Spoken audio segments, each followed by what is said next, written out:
is it easier if I ask you based on a food genre or like a type of night out? Like, is it easier to say what's your favorite Italian place or what's your place for a girls' night? I like the second. For a night, like for different types of occasions. Yeah. Okay. So, first date. Ooh, this one's good. Okay. So I love drink. Okay. In Fort Point. I think it's set up for like a good date spot. Or like what kind of date? Maybe you are being set up. Ooh. So the first time like meeting him type of situation. Drink. I think drink is the spot. Because then they ask you questions before making your drink. There's that interactive piece of it. Right. Yeah. And so you already get to kind of know the person based on what they choose, what things they like. But and it's a conversation starter. Yeah. It's like dinner and show type of thing, you know what I mean? Like a little entertainment. Totally. Or even how they interact with like the bartender, you know? Yeah. Okay. Oh yes. Yeah. Are they well mannered? Did they say thank you? Are they being polite? We need to pick up on those cues. Yes. You're smart. Okay, that's really good. I'm gonna keep that one in mind. Yes. What would you recommend for your birthday? Ooh, I always recommend Strega. In the North End. It is just like so fun. It really is. Yeah. They know how to have a good time down there. That's a good birthday spot. I tell everyone to go there for their birthday. What about a girls' night out? Committee is fun. That's like my go-to. Where else? Or like Marielle if you're like trying to turn up after. Flamingo in the North End is. Have you been there yet? I haven't been there, no. It's a good time. And what's that other new place in the North End that everyone keeps talking about? It's like Alia or something. It starts with an A. Do you know what I'm talking about, Harley? In the North End? Mm-hmm. Aria? No? No. I think it's Ariya.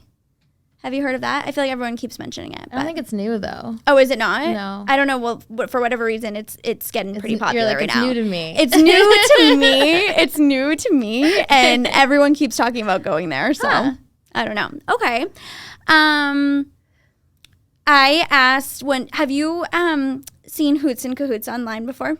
Yes. Okay, so Alyssa and Ayla. So when they were here, I was also asking them what they would wear on these occasions.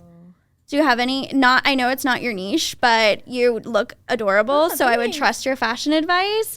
What is your go-to on a first date to wear? Whatever you're feeling best in, which will change according to the day because mine changes every day. I know. It's awful, but it usually ends up being, and this is like such a basic outfit, but like just a black top that I feel good in, I know. But always jeans. I never do like a dress or anything on the first date.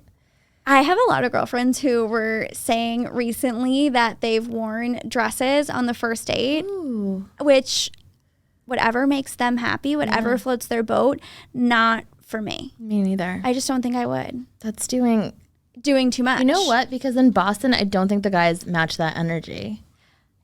Right? They do not. Let me tell you. They do not. They don't know how to dress here. And we always get all dolled up in our little, heels or wedges or something or a dress. Yeah. And they're in a red shorts hat. And a t-shirt and a sports hat. Yeah. Yeah. Why are you looking at me? I don't know, because you're a boy. I'm wearing none of those things. Like, why are we attacking him? I apologize. You're right. It wasn't your fault. In general. Yeah, just any men. I just splashed iced tea up my nose. Sorry about that. Okay. Any occasion that I haven't mentioned that you think is good to note for the ladies or gents in their 30s? Places they should go. That's the hard one, and I get asked that a lot. And I actually was trying to plan an event for a while, which I probably will come back to, is like grouping together all the people in their 30s that are still want to go out and not tied to anything, because people ask me all the time, and I honestly I don't have a solution for them. Like I try. Like I think Flamingo sometimes, Committee sometimes, but then it's like you never know when you're gonna walk into a group of like younger people. You really don't. You really don't. And not that there's anything against younger people. I'm not trying to put that out there, but I have talked about this on the show before that I do think it is a little bit of a challenge finding a place for us in this age group because I'm sorry, but I'm probably not going to date someone who is, 22 right now. So I'd like to go where the people my age are going, or making new friends, people my age. It doesn't have to be like dating related. And I think there's certain places where we know not to go, right, but then everything else is kind of like a question mark. You know what I mean? I think I feel like there's places to go when you are that age that everyone's going to be at. And now that we're in this, everyone's so spread out. We're all asking. Yeah. It's just, we don't know where to go.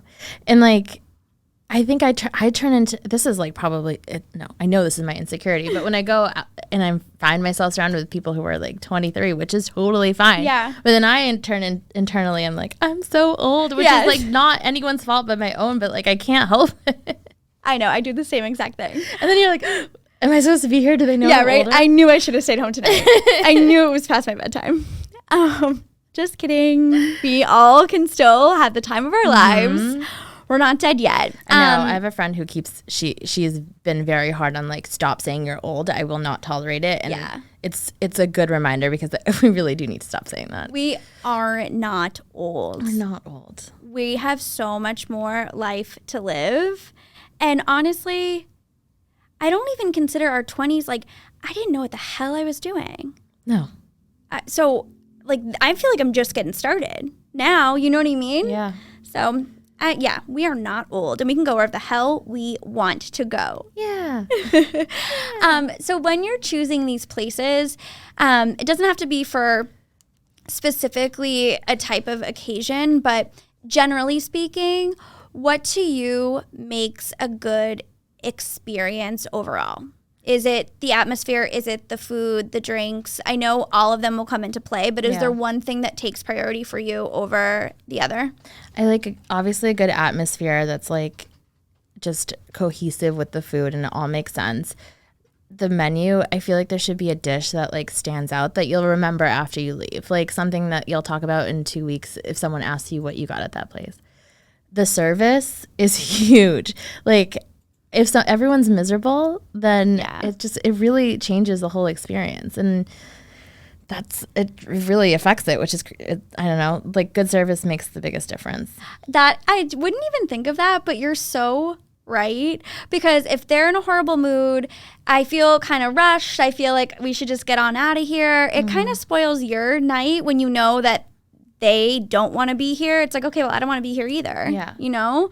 And you can feel that, and it definitely bleeds into overall like how good of a time you have. And also, like, is it taking me an hour to get my next drink? You know what I mean? How long is it taking to bring things over? Because I could maybe stay for one more, but if it's going to be 45 minutes until the bar is ready to bring my drink over, it's probably not worth it. Oh, totally. You know? Yeah. So that is a really good point. Yeah. I didn't think about that. Speaking of one dish that really stands out, do you have a certain menu item from any place that when you think of like that one thing you just need to have again, or like couldn't live without, or maybe it's your death meal, you know? Mm-hmm. Is there one that just blew your mind? Like from a specific place? Yeah. This is like, I talk about this all the time, but the popcorn chicken at Hunter's is that is the last thing I thought you would say. I know, it's so good. I like you have to go try it. It doesn't make any sense. What's so good about it? It's I'll know once I taste it. It's like a special recipe. It's consistent. I feel like that is such a simple choice, but that's probably why at the same time, because normally ordering popcorn chicken, you would think it's just popcorn chicken, but that, you know, the bar is low, the expectations are low.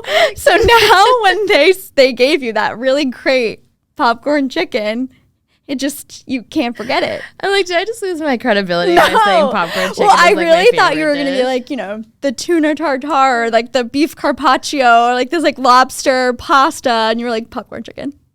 I know. But honestly, who doesn't love popcorn chicken? Everybody, I mean, it's like the least offensive thing that you could have. You know, most people like it. it's a good staple to have. Yeah, it's accessible, and everyone's had a bunch, so you have a lot to compare it to. Yes. And Hundreds is a good time too. They always have like live music and stuff. It's good. Yeah. Yeah. They're one of my favorites. Okay. Yeah. All right.